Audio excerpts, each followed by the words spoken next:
The vacuum wasn't working. I was told that it would start and then quit, and try to start again and then it would quit. So anyway, I ended up taking it apart and determining that the switch here doesn't have continuity.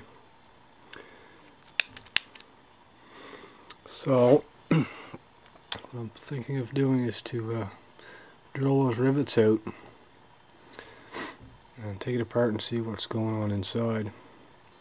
There it is, ready for the drill.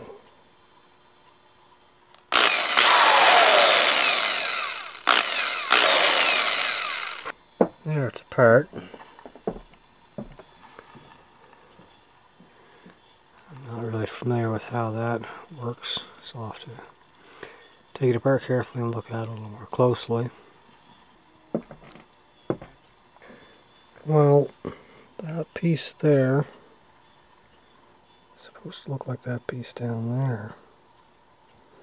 It's obviously has a significant amount of metal missing, so it's just not complete the circuit.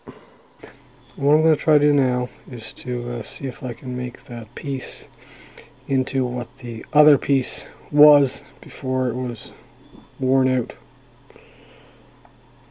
And it could be quite a little challenge. There, the old piece and the new piece.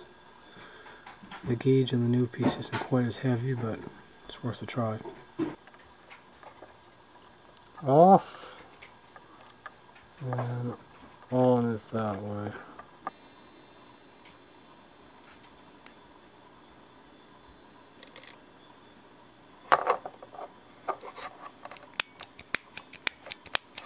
I'm going to try it now.